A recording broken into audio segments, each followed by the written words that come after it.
Good day, and thank you for standing by. Welcome to the Viper Energy fourth quarter 2025 earnings conference call. At this time, all participants are in a listen-only mode.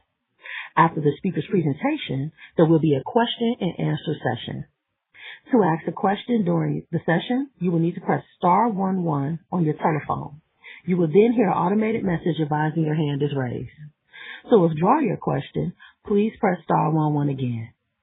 Please be advised that today's conference is being recorded. I would now like to hand the conference over to your first speaker today, Chip Seal, Investor Relations Director. Please go ahead. Thank you, Brittany. Good morning and welcome to Viper Energy's fourth quarter 2025 conference call. During our call today, we will reference an updated investor presentation which can be found on Viper's website. Representing Viper today are Case Van Hoff, CEO, and Austin Gilfillan, President. During this conference call, the participants may make certain forward-looking statements relating to the company's financial condition, results of operations, plans, objectives, future performance, and businesses.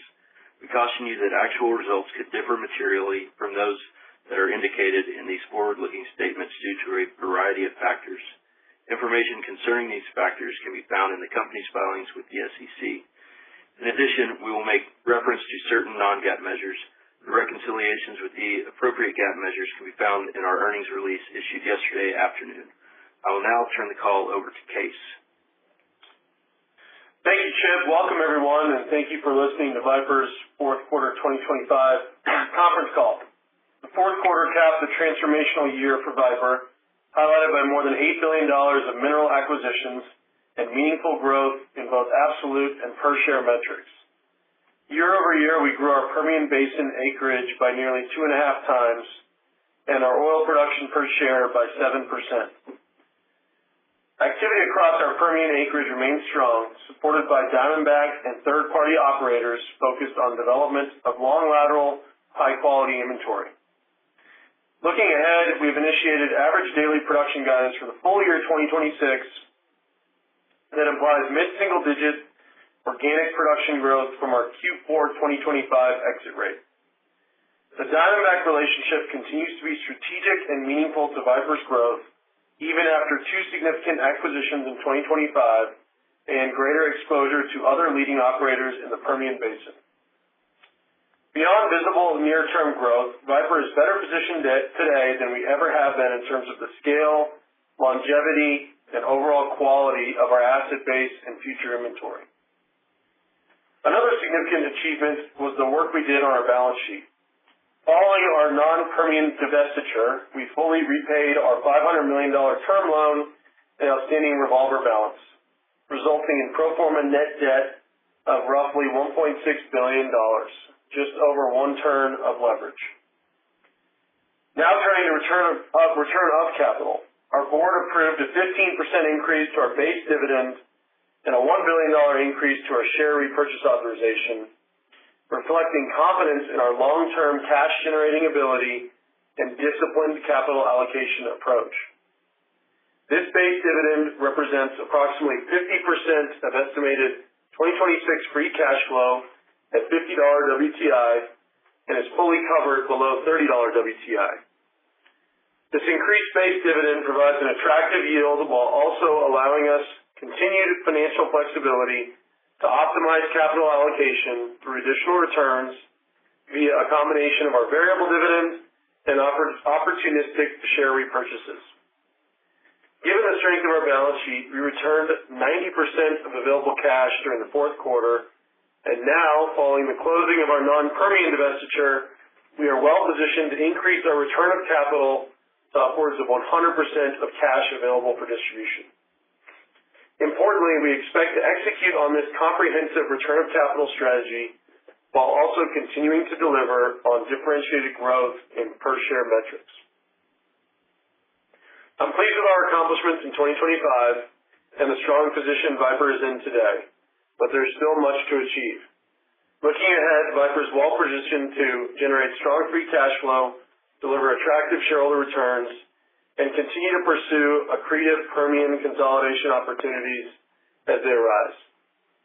Operator, please open the line for questions. Thank you. At this time, we will conduct a question and answer session.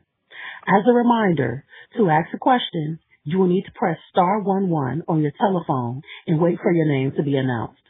To withdraw your question, please press star 11 again. Please stand by while we compile the Q&A roster.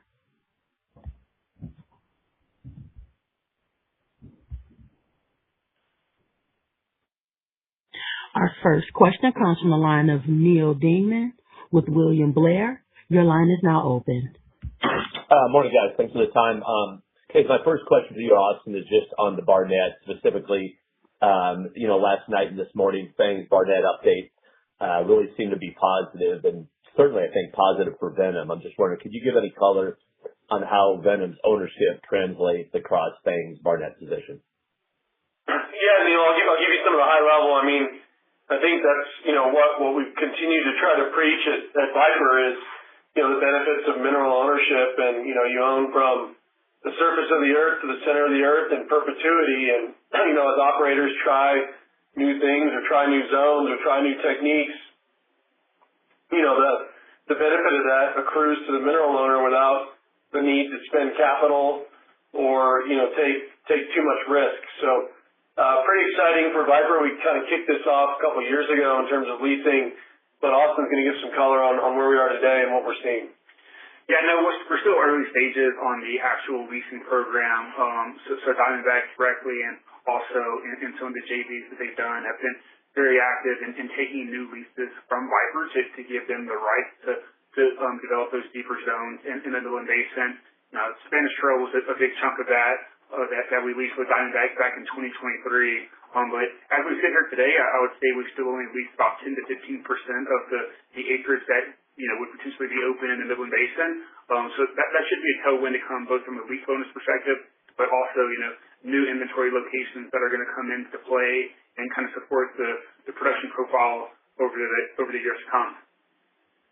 Great point, Austin. Thanks. And then second question, just on return of capital. Specifically, now you've mentioned your position to return upwards to 100% of cash available from distribution in addition to the share growth. And I'm just wondering, looked like last quarter about 41% of the cash available for distribution went to base dividend, and then followed by, 27 buyback, 23 variable, and 9% debt repayment. How will this stay in this range, or, Austin Hayes, is this just largely share price dependent, or, I'm just thinking more on sort of broad terms and rankings. Should we, will we see the base dividend still probably be the highest, or how should we think about it? Yeah, listen, the board decided to increase the base dividend by 15%. I think that's, a meaningful number. I think it shows that we've done a good amount of accretive deals, balance sheet strong. That's always going to be the first call on capital. We've also said, hey, when we get to $1.5 billion or $1.6 billion of net debt, we're going to ramp the shareholder returns to almost 100%. And, I think we're there. I think it all depends on the market and the stock price and where things are headed. Obviously, the decision to buy back shares is less obvious today than it was at, $37 a share. But, we think we recognize that, we have done a lot of accretive buybacks at Viper. We'll probably be ready should any of our, traditional holders, like the private equity owners, want to sell. We'll help them get out like we did in Q4. We bought back 1 million shares directly from one of the private equity holders. So I just think having that flexibility is key. But, in general, I think, shareholders still want a lot of cash back. And at these prices with, commodity improving and the stock price improving, we probably lean more towards cash return outside of unique situations. That makes sense. Thanks, guys. Thank you so much. One moment for our next question.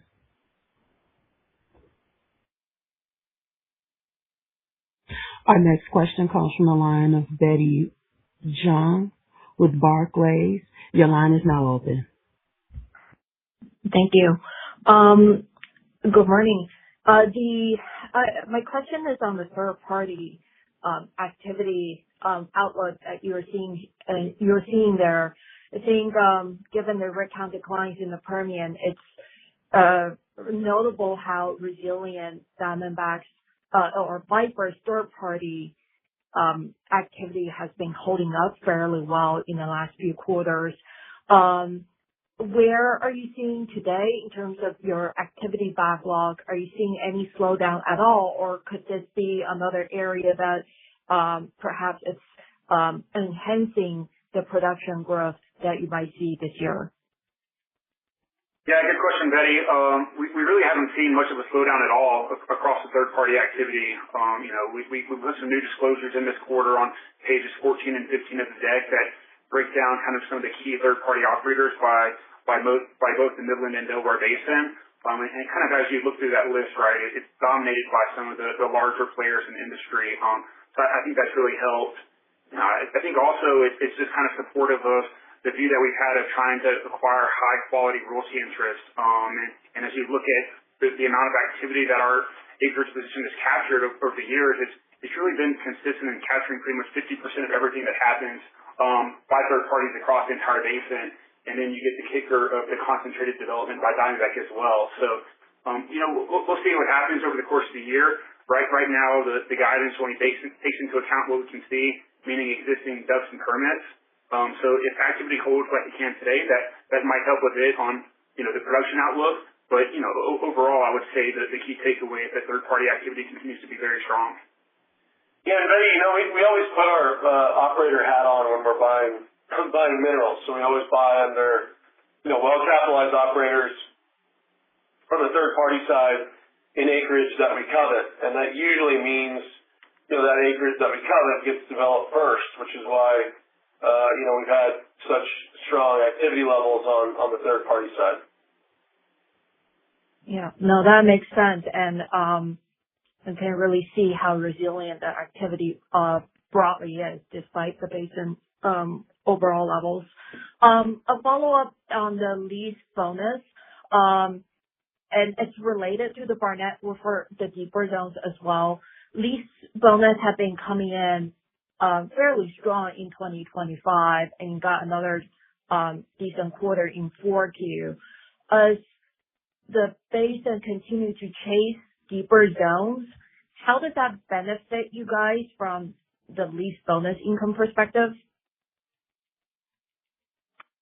Yeah, I mean, it's any time a lease comes available, whether it be because of, a vertical well doesn't hold down to these new emerging deep rights, or an operator fails to fulfill some of the requirements in the lease, meaning drilling a well by a certain day or producing a certain amount of production, that lease would terminate and those rights revert back to us as the mineral owner, and then we can go take a new lease and get that lease bonus and kind of set the clock again on the development requirements. So, we spend a lot of time and effort building teams and systems and processes here to manage all of those tens of thousands of leases and the production data associated with that, so we can really proactively manage that and have an active leasing program. I think you're seeing that benefit play out with the lease bonus that we achieved last year and really over the last couple of years. And, I think that's going to be a continuing theme, both from a deep rights perspective as well as just operators needing to meet continuous drilling requirements and overall the rig count being lower, so that being harder for certain operators to fill. Got it. No, that makes sense. Thank you. Thank you so much. One moment for our next question. Our next question comes from the line of Neil Mehta with Goldman Sachs and Company. Your line is now open. Thanks, Case. What's the environment out there right now in terms of the bid ask for other royalty assets?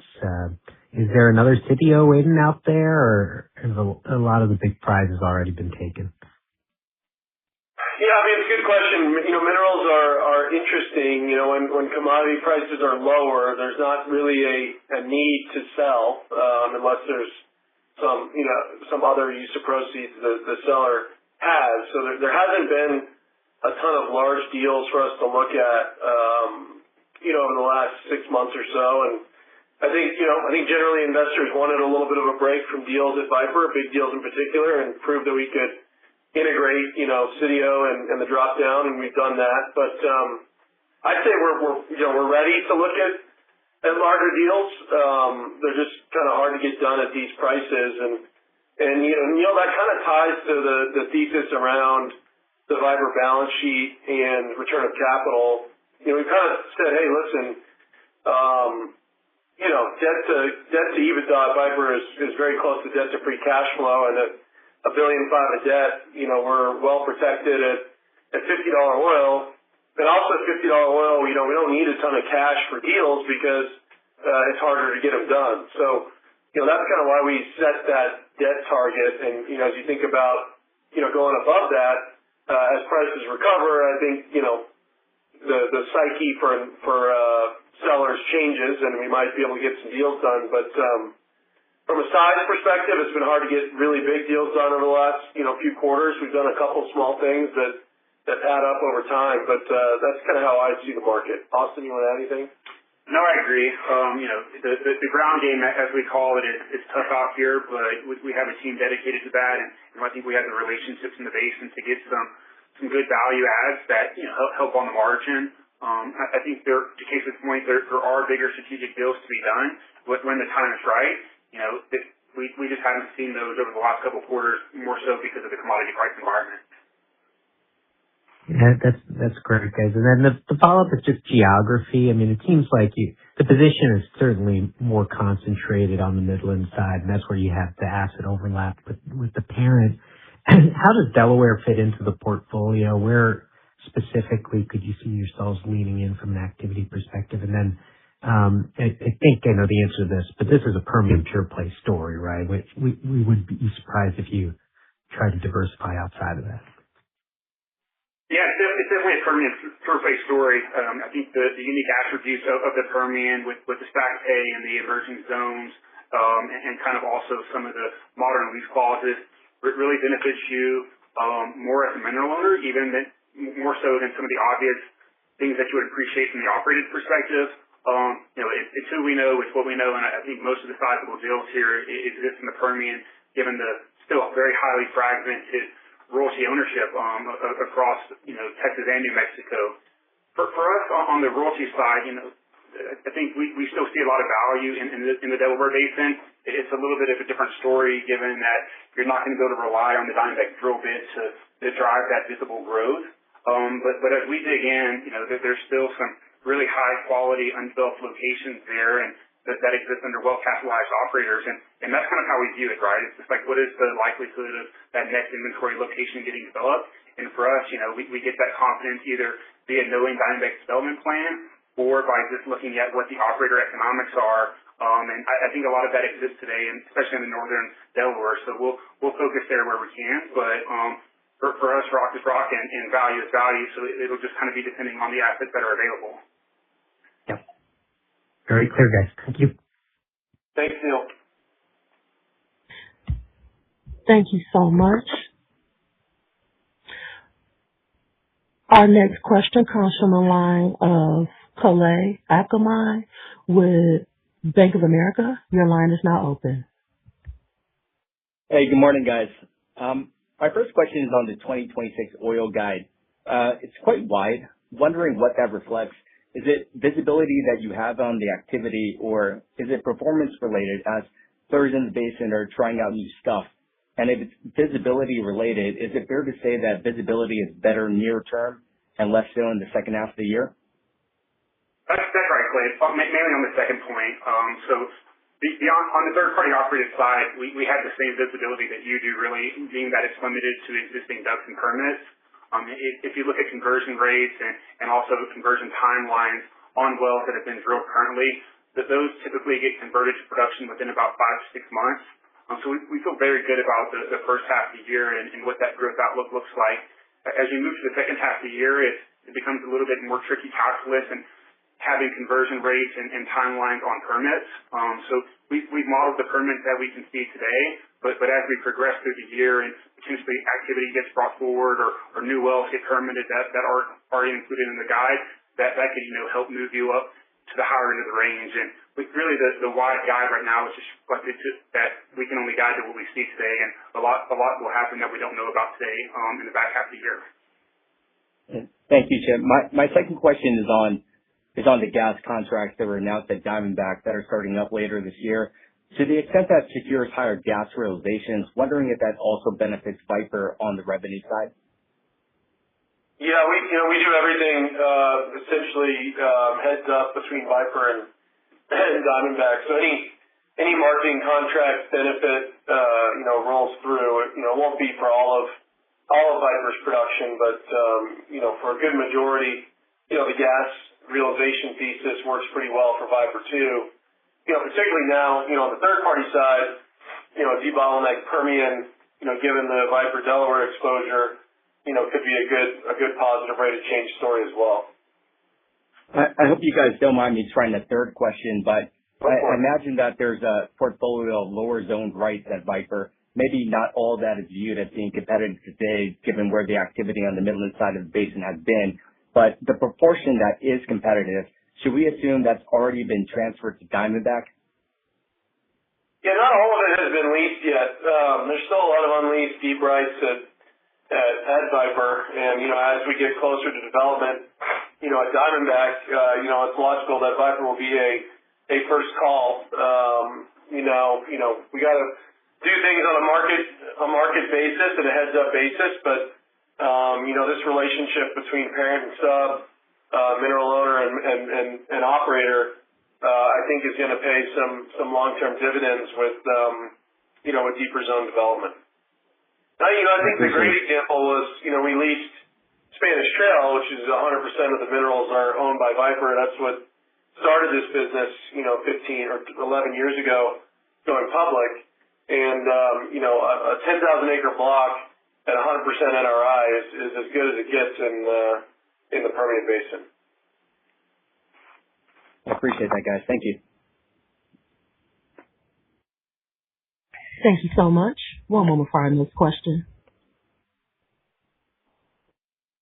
Our next question comes from the line of Derek Whitfield with Texas Capital. Your line is now open. Thanks, guys. Good morning. Hey, Derek. Wanted to start on the Barnett. Regarding the interval and the 200,000 net acres you referenced for Diamondback earlier today, how much coverage do you specifically have with Viper? And does Diamondback have any activity planned at Spanish Trail, the area you were just mentioning, which you guys have a very high NRI for? Yeah, so, without getting to the specifics, I would say a lot of the work that Diamondback has done has kind of been with third parties. We had the big chunk kind of in that 10 to 15,000 acre block in Spanish Trail, which is going to provide the great alignment between Diamondback and Viper. I think Diamondback had a little bit more flexibility to handle the leases with Viper as they come up and a bit more term on the development plan, whereas a lot of what they've done has kind of been more bigger strategic options. So I think you'll see the alignment continue to improve as we progress through the year. And then on Spanish Trail, I think if you listen to the Diamondback call, there's been some references to some offset tests, but the first two wells that are going to be tested on Spanish Trail proper, those wells have been permitted and should have production kind of in the mid part of this year. So very excited to see those results and see what that might mean for Diamondback to apply more of a full scale development approach where Viper owns 100% of the minerals. Yeah, no question. Great development for Viper. And maybe just going back to some of your M&A comments earlier on the ground game, with the inclusion of the CDO guys who had really focused on the ground game, I guess how would you characterize the growth you're seeing in organic additions throughout 2025 and kind of what you see ahead for you in 2026? Yeah, I mean, listen, we're continuing to look at every deal that crosses our desk, right? We're in the flow. We know everybody. They're bringing us deals. I just say it's not that we're not getting anything done. It's just that from a materiality perspective, it takes a lot more effort on the ground game to equal something of the scale that we did last year. So don't count out the ground game. I think that's still going to be an important part of the story. It's just going to have to add up over time. And then you have the big deals, really moving the needle from a size, scale, and flow and liquidity perspective. Got it. Great. Very helpful. Thanks for your time. Thanks, Jared. Thank you so much. Our next question comes from the line of Paul Diamond with Citi. Your line is now open. Thank you. Good morning, all. Thanks for taking the call.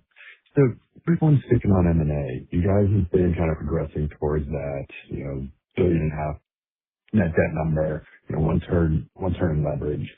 I guess in the presence of a potentially larger deal, how much are you, with increased scale, how much are you willing to flex that up?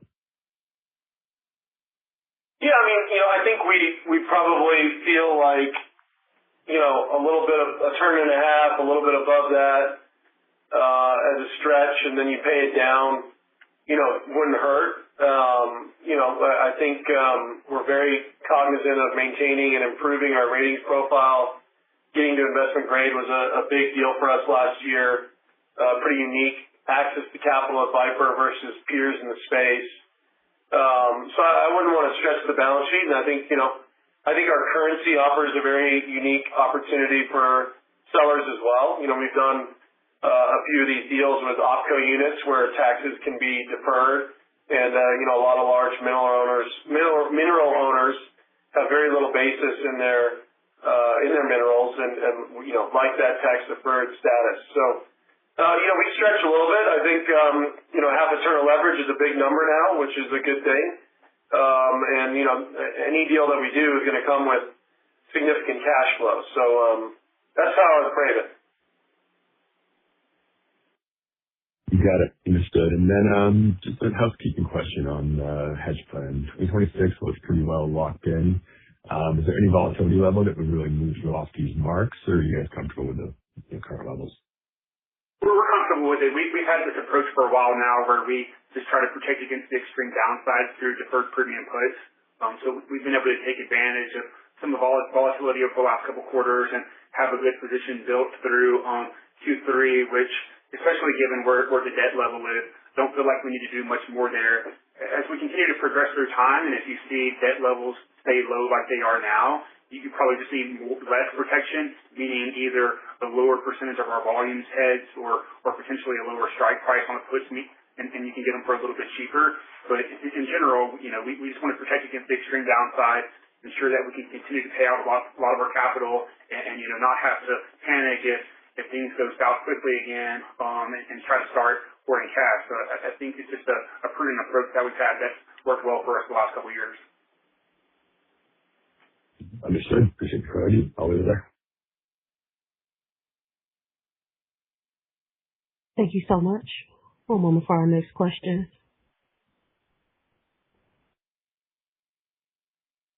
Our next question comes from the line of Leo Mariani with Roth. Your line is now open. Hey guys, wanted to follow up on lease bonus income. Obviously that popped a bit in 2025. I know it's difficult to kind of have any precision guide, but would it be fair to assume that maybe 26 is not dramatically different in terms of lease bonus income? Are we kind of in a bit of an upcycle versus kind of a handful of years ago? Obviously there's some new zones that are coming to bear, as you guys have described on both this and the fan call. We'll see. It's a little bit out of our control given it's dependent on operators typically failing to meet certain lease provisions or lease requirements, or alternatively having deep rights being open. I think we are seeing the deep rights story play out on both the Midland and Delaware side for Viper in terms of the ground route leasing that's happening. I think something also that's going to be interesting to happen, especially post-video, is as you move into 2027 and gas takeaway gets better, we'll be able to explore what new development areas might look a little bit better with higher gas realizations, and that could help as well. So, maybe it's being optimistic, but I think we can have 2026 look similar to 2025, and really it's just going to be the benefit of having a much larger asset base today and a team fully dedicated to proactively managing the position. Yeah, that's the key. We're getting a lot better at proactively managing our position despite its size, and that's where some of the Sitio team members that are focused on automation, reviewing title, reviewing leases. This is where I think I think AI is going to be important for Viper. We don't have a ton of manpower to study 50,000 wellbores and 40,000 leases, but a machine can do it, and I think that's going to make our shareholders more money. All right, that's good color there. And just wanted to ask on kind of oil cut. Your oil cut here was kind of mid-50s several quarters ago. It's kind of trending a little bit more towards low 50s. What do you attribute this to? Is this just more secondary zone development, and of course, just wells get older, GOR sort of increases? Yeah, I think if you think about Viper as a bond for the Permian Basin, it actually kind of gives you a good look into where GORs are headed throughout the basin. And last year we added a lot of Delaware exposure through Sitio, so that's part of the equation. But I think outside of that, you've seen these gas systems and gas plants operate a lot more efficiently in both basins. So you've seen just the gas and the NGL beats be pretty dramatic across the board. And I think that's telling you something about the basin. It's not necessarily just secondary zones. I think it's all the above. Got it. Okay. Thanks. Thanks, Leo.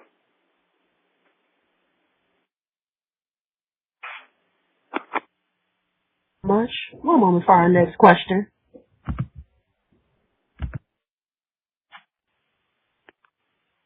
Our next question comes from the line of Tim Rezvan with KeyBanc Capital Markets. Your line is now open.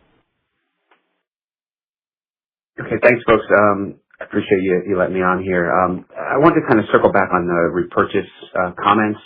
It sounds like, Case, from your comments that $1 billion authorization may be as much focused on liquidity for the unnatural holders as it is to open market repurchases today.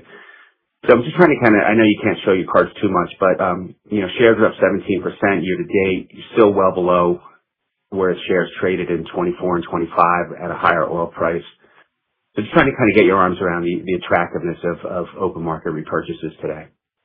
Yeah, it's a good question, Tim. It's a relative question too, right? Obviously, open market repurchases were more obvious in Q4 than they are today. And, so we're trying to walk this balancing act of how to return capital to shareholders.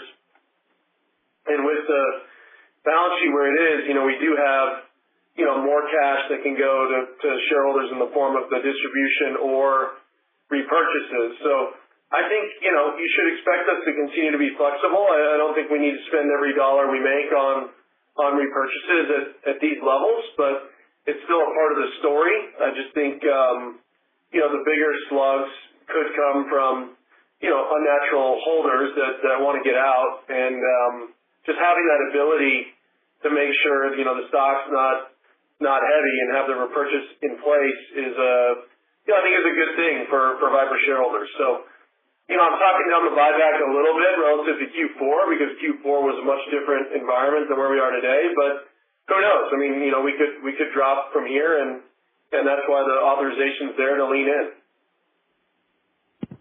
Okay, that's good context. I appreciate that. And Case, if I could quickly ask a macro question. We saw pretty strong third-party turn-in lines in the fourth quarter relative to the full-year run rate. I know some of that is probably due to the Sitio acquisitions. But, it seems like industry-wide concerns on Permian oil, rolling over, those concerns seem to be fading. So, given the lens into aggregate activity that you have through Viper, do you expect Permian oil to grow this year?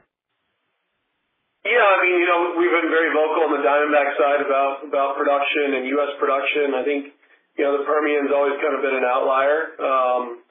I would say at these oil prices, I haven't heard about operators dropping a rig since kind of the first week of the year.